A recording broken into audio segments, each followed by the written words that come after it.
ገንዘብኩም እስካብ ናብ ኢድኩም ዝኣቱ ባዕለይ ሓላፍነት ወሲደ ዝከታተለልኩም ኩሉ ግዜ ዝኾነ ፀገም ተገጢምኩምን ባዕለይ ይሕግዘኩም። ሰላማት ከመይ ኣለኹም? ናብ ፌስቡክ ናብ ሒሳብ ባንክ ብኸመይ ኢና ንመልእ? ኣብ ፌስቡክ ምሲ ከምዚ ዝበለ ምልክት ዝመፀልኩም ሰባት ኣለኹም ዶ?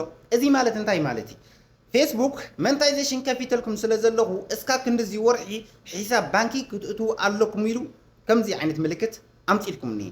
ንኣብነት እዚ ክትርድዎ ዘለኩም ሒሳብ ባንኪ ተዘይቲና እንታይ ክፍጠር ተልኩም ኣብ ፌስቡክ እቲ ዝሰራሕኩሞ ገንዘብ ሒሳብ ባንኪ ከይተኩም ድሕር ፀኒሕኩም ኤክስፓየር እዮም ዝገብሩ ተረዲኩም ዶ?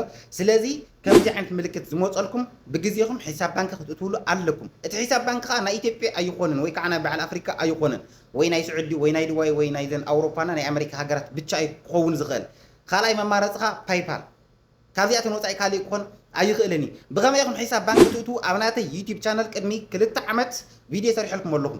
ብውሽጢ መስመር መፂኹም ምልአልና ተኢልኩም ንኸዓ ብሓላፍነት ባዕለይ ክመልአልኩም ይኽእል እየ። መብዛሕትኡ ፌስቡክ ዘሎ ሰብ ባዕለይ ዳርጋ መሊአሉ ናተይ ቪድዮ ሪኦም ዝመልኡ ሰባቶም ብዙሓት እዮም። ምክንያቱም ኣነ ሒሳብ ባንኪ ክመልእ ከለኹ ሓላፍነት ወሲደ ዝመልኦ ተረዲእኩም ዶ? ዝኾነ ዓይነት መጠንቀቕታ እንድሕር ሂቦምና እውን ነቶም ፌስቡክ ንዓኣቶም ረኺበ ኣዛሪበ እቲ ዝተፈጠረ ፀገም ንኽፈትሕዎ ዝፅዕር ኣነ። ስለዚ ሒሳብ ባንኪ ክትመልኡ ትደልዩ ውሽጢ መስመር ረኸቡኒ፣ ግን ክፍሊት ኣለወይ ኣብዚኣ ከለኹም ከፍልጠኩም ማለት እዩ። ምክንያቱም ቪድዮ ሰሪሐ ውሽጢ መስመር እዚ ክንሰርሖ ከለና ከዓ ልዕሊ 40 ደቂቃ ስለ ዝወስድ ፕሮሰሱ ማለት እዩ። ዝኾነ ፀገም ተጋጢሙና ከዓ ባዕለይ ሓላፍነት ወሲደ ስለ ዝሰርሖ ገንዘብኩም እስካብ ናብ ኢድኩም ዝኣቱ ባዕለይ ሓላፍነት ወሲደ ዝከታተለልኩም ኩሉ ግዜ ዝኾነ ፀገም ተገጢምኩም እውን ባዕለይ ይሕግዘኩም ኣብ ዝኾነ ይኹን ግዜ ማለት እዩ። ስለዚ ከምዚ ዓይነት ዝመፀልኩም ወይ ከዓ ሒሳብ ባንኪ ክትመልኡ ትደልዩ ብውሽጢ መስመር ረኸቡኒ።